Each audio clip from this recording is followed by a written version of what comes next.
அடுத்தவரின் பேச்சை கேட்டால் நாம் முட்டாள்தான் ஆக வேண்டும் என்பதுதான் இந்த கதை. நீங்கள் பார்த்துட்ருக்கிறது ருஸ் ஸ்டோரிஸ். இது நம்ம ஸ்டோரிஸ். நான் பேசிக்கிட்டு இருக்கிறது ருஷானா. வாங்க கதைக்குள்ளே போகலாம். ஒரு ஊரில் ஒரு விவசாயி இருந்தான். அவனுக்கு ஆடு வளர்க்கணும்னு ரொம்ப நாள் ஆசை. அவன் என்ன பண்ணுறான், சந்தைக்கு போகிறான். சந்தையில் போய் அவனுக்கு பிடிச்ச ஆட்டை தேடி பார்க்குறான். அப்போது அங்கே குழு குழுன்னு ஒரு கொழுத்த ஆடு இருந்துச்சு. அந்த ஆட்டை பார்த்ததுமே அவனுக்கு அந்த ஆட்டை வாங்கணும்னு ரொம்ப ஆசை. அந்த உரிமையாளர்கிட்ட கேட்குறான். அந்த ஆடு எவ்வளவோ அதுக்குள்ளே பணத்தை கொடுத்து அந்த ஆட்டை வாங்கிடுறான். அவன் மனசுக்குள்ள ரொம்ப சந்தோஷம். நமக்கு எந்த ஆடு பிடிச்சிருந்துச்சோ அந்த ஆட்டவே நம்ம வாங்கிட்டோம் அப்படின்னு அவனுக்குள்ள ரொம்ப சந்தோஷம். ஆடு வாங்கின கையோட அவன் ஊருக்கு வந்து திரும்பணும்னு நினைக்கிறான். ஆனால் அவன் ஊர் வந்து ஒரு கிராமம்ன்றதுனால ரொம்ப தூரம் நடந்து போகணும். அந்த ஊருக்கு பஸ் எதுவுமே கிடையாது. அவன் என்ன பண்ணுறான், அந்த ஆட்டை வந்து நடக்க வைக்கிறதுக்கு மனசு இல்லாமல் அந்த கொளுத்த ஆடை அவனோட முதுகில் தூக்கி வச்சுட்டே நடக்கிறான். அப்படி தூக்கி வச்சுட்டே நடக்கையில் இருட்டாகிடுது. ஒரு இடத்துல வந்து ஓய்வு எடுக்கணும்னு நினைக்கிறான். அப்போ அந்த ஆட்டை கீழே இறக்கி விட்டு கொஞ்சம் நேரம் ஓய்வு எடுக்கிறான். ஓய்வு எடுத்துகிட்டு திருப்பி நடக்க ஆரம்பிக்கிறான். அந்த ஆட்டுக்குட்டியை அவனோட முதுகுலேயே தோல்லையே தூக்கி வச்சுக்கிறான். இதை வந்து 3 திருடர்கள் வந்து பார்த்துக்கிட்டே இருக்காங்க.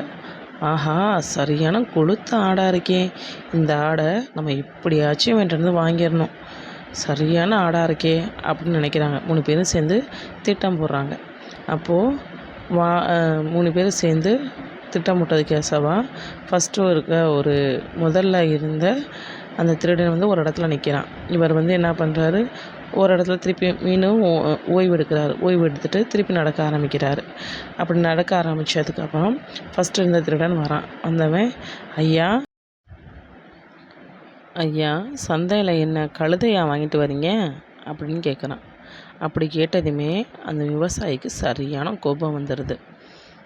இதை பார்த்தா உனக்கு கழுதை மாதிரியாக இருக்குது, குழு குழுன்ற ஆட்டை வாங்கிட்டு வந்துக்கிட்டு இருக்கேன், இதை பார்த்தா கழுதை மடக்கி இருக்குன்னு நீ சொல்கிறியே அப்படின்னு சொல்லிட்டு அந்த விவசாயிக்கு கோபம் வந்துடுது. உனக்கு கண்ணு தெரியாதா, இதை பார்த்துட்டு நீ எப்படி கழுதைன்னு சொல்ல போச்சு அப்படின்னு சொல்லிட்டு கோவப்பட்டு உடனே அந்த திருடன் சொல்கிறான், இல்லையா என் கண்ணுக்கு அது கழுதை மாதிரி தான் தெரியுது அப்படின்னு சொன்னான். அப்போ உனக்கு கண்ணு தெரிலையா போ அப்படின்னு சொல்லிட்டு அவர் திட்டிட்டு அந்த ஆட்டை தூக்கிக்கிட்டு திருப்பி நடக்க ஆரம்பிச்சிடுறாரு.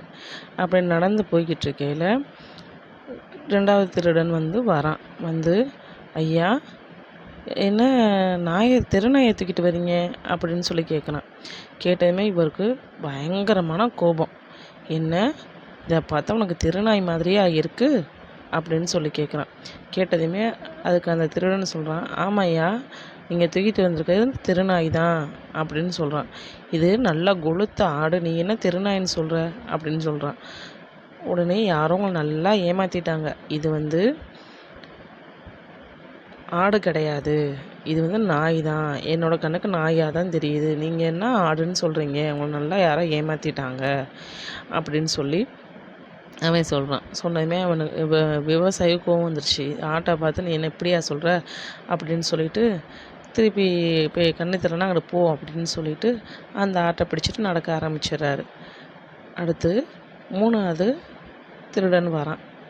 வந்து பார்க்குறான். வந்து பார்த்துட்டு, ஐயா என்ன கன்றுக்குட்டியை வாங்கிட்டு வரீங்க அப்படின்னு சொல்லி கேட்குறான். கேட்டதுமே அவருக்கு சரியான கோபம் ஒரு சைடு, இன்னொன்று என்ன கன்றுக்குட்டின்னு சொல்கிறானே அப்படின்னு சொல்லிட்டு யோசிக்கிறார். யோசிச்சுட்டு அவன் ஃபஸ்ட்டு பார்த்தவன் என்னென்னா கழுதைன்னு சொன்னான், 2வது பார்த்தவன் என்னென்னா திருநாயின்னு சொன்னான். ஒருவேளை நம்ம காசு கொடுத்து தீய சக்தி எதுவும் நம்ம வாங்கிட்டு வந்துட்டோமோ, இவங்க சொன்ன மாதிரிக்கு நம்ம கண்ணுக்கு தான் இது ஆட்டுக்குட்டியாக தெரியுது, மற்றவங்களோட கண்ணுக்கு இது வேறு மாதிரியாக தெரியுதோ அப்படின்னு சொல்லிட்டு அந்த ஆட்டுக்குட்டியை அங்கேயே கீழே தூக்கி போட்டு குட்டுன்னு திரும்பி பார்க்காம ஓடிடுறாரு அந்த விவசாயி. அந்த 3 திருடர்களுக்கும் ரொம்ப சந்தோஷமாயிடுது. நம்ம நினச்ச மாதிரியே அந்த ஆளை வந்து நம்ம ஏமாற்றிட்டோம், இந்த கொளுத்த ஆடு நீ நம்மளுக்கு தான் சொந்தம் அப்படின்னு சொல்லி அவங்களுக்குள்ளே ரொம்ப சந்தோஷப்பட்டுக்கிறாங்க. அப்புறம் 3 பேர் சேர்ந்து அந்த ஆட்டுக்குட்டியை தூக்கிட்டு போகணும் அப்படின்னு சொல்லி நினைக்கிறாங்க. நம்ம எப்படி பேசினா நம்ம எப்படி முட்டாளாக்கலாம்னு அவங்க போட்ட திட்டம் வந்து சரியாயிடுச்சு. காசு போட்டு வாங்கிட்டு வந்து அந்த ஆட்டை வந்து அவன் அப்படியே தூக்கி போட்டு ஓடிட்டான். அதே மாதிரி தான் நம்மளோட வாழ்க்கையில நிறைய பேர் வருவாங்க. நம்ம எப்படி ஏமாற்றலாம், நம்மளை வந்து எப்படி வளர விடாம தடுக்கலாம் அப்படின்னு சொல்லிட்டு நிறைய பேர் இருப்பாங்க. ஆனால் மற்றவங்க சொல்கிற பேச்சை எல்லாத்தையும் நம்ம காது கொடுத்து கேட்டோம்னா நம்ம முட்டாளாகி தான் உட்காந்துருக்கணும். அதனால் நம்ம யாரோட பேச்சையும் நம்ம கேட்கக்கூடாது. நம்மளுக்கு என்ன தோணுதோ அதை நம்ம செய்யணும். நம்ம வாழ்க்கைக்கு இதுதான் சரி அப்படின்னு நம்ம நினைக்கிறோன்னா அதை நம்ம செய்யணும். நமக்கு நல்லது சொல்கிறது மாதிரியே வந்து நம்மளை வந்து வளர விடாமல் எல்லாரும் தடுப்பாங்க. நம்ம அதை காதில் வாங்கிக்கக்கூடாது. நம்ம என்ன வேலை செய்யணுமோ அதை நம்ம வாட்டிக்கு கரெக்டாக செஞ்சுட்டு போய்கிட்டே இருக்கணும். அடுத்தவங்களோட பேச்சை நம்ம கேட்டோம்னா இந்த விவசாயி மாதிரி நம்மளும் ஏமாந்து போய் தான் உட்காந்துருக்கணும். ஆனால் ஏமாத்துறவங்க அவங்க நல்லபடியாக தான் இருப்பாங்க. நம்ம தான் நம்ம வாழ்க்கை இழந்து போய் உட்காந்துருக்கணும். ஓகே, இந்த கதை உங்களுக்கு பிடிச்சிருக்கா? பாய். நெக்ஸ்ட்டு வேறு ஒரு கதையில் நான் உங்களை சந்திக்கிறேன். பாய்.